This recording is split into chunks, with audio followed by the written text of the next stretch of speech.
Kita dapati manusia punya potensi untuk lupa dengan nikmat-nikmat Allah Subhanahu wa taala. Allah Subhanahu wa taala berfirman, "Innal insana li rabbih lakanud." Sungguhnya manusia itu lakanud, berkeluh kesah tentang Rabbnya. Kata Hasan Al-Basri rahimahullahu taala, yaitu yadhkuru al-masaib wa yansa ni'am. Selalu ingat-ingat musibah yang menimpanya dan dia lupa dengan nikmat-nikmat yang banyak yang telah Allah berikan kepadanya. Itulah sifat-sifat manusia. Lupa dengan nikmat-nikmat Allah berikan kepadanya. Karena terlalu sering Allah berikan nikmat. Berulang-ulang setiap detik, setiap saat, setiap hari diberikan nikmat oleh Allah Subhanahu wa taala, seakan-akan itu suatu hal yang sudah wajib bagi Allah sehingga terlupakan bahwasanya itulah nikmat yang berulang-ulang. Yang setiap saat harus kita syukuri kepada Allah Subhanahu wa taala. Setiap hari kita bangun dalam kondisi segar, dalam kondisi bisa bernapas dengan baik, dalam kondisi bisa beraktivitas, jantung kita berdetak. Terlalu banyak Allah sebutkan nikmat-nikmat namun kita sering lupa.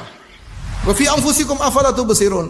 Lihatlah pada diri kalian, tidak kalian bisa melihat betapa banyak kekuasaan Allah dalam diri kalian. Bagaimana organ tubuh kita bisa berjalan dengan baik? Siapa yang menggerakkannya? Apa bergerak sendiri? Allah yang menggerakkannya. Namun kita lupa. Kita ingat kapan kalau kita sudah susah bernapas baru ingat. Kalau mata kita sakit baru kita ingat bahwasanya nikmat pandangan luar biasa.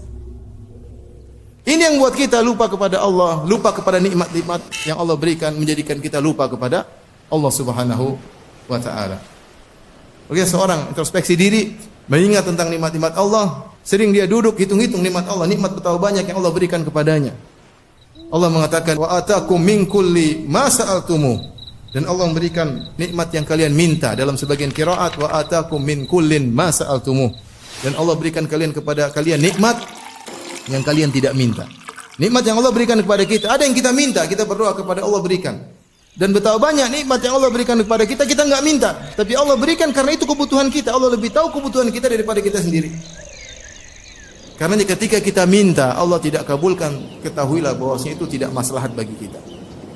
Itu tidak maslahat bagi kita.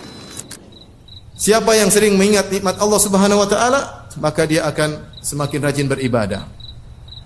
Dia tahu bahwasanya dia harus bersyukur kepada Allah Subhanahu wa taala. Ya akhi, kalau ada seorang kasih kita gaji 100 juta per bulan, kita mungkin tunduk taat kepada dia luar biasa. Mau dibangunkan jam 2, jam 3, jam 1 malam kita berangkat. Kenapa? Gaji 100 juta per bulan. Nah, Allah Subhanahu wa taala berikan kita kenikmatan setiap saat, banyak. Tapi kita malas untuk bangun malam. Malas untuk bermunajat kepadanya.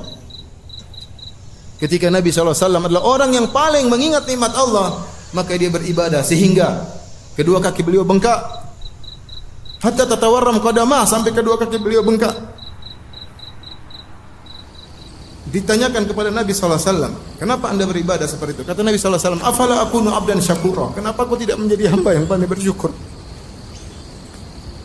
Kalau kita sering ingat nikmat Allah Subhanahu wa taala, kita enggan untuk bermaksiat, takut untuk bermaksiat. Kenapa? Kita membangkang kepada Rabb yang memberikan kita banyak kenikmatan.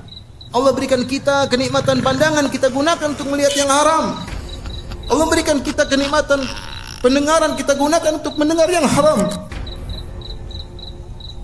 Karenanya Nabi Yusuf alaihissalam ketika diajak bermaksiat oleh Zulekha, maka dia berkata, innahu rabbi ahsana mathwaya, sungguhnya Rabbku telah berbuat baik kepadaku. Di antara salah satu tafsir yaitu dia bilang, Allah telah berbuat baik kepadaku, kenapa aku bermaksiat kepada Allah Subhanahu wa taala? Barang siapa yang sering mengingat nikmat Allah Subhanahu wa taala, maka dia akan lebih cinta kepada Allah Subhanahu wa taala.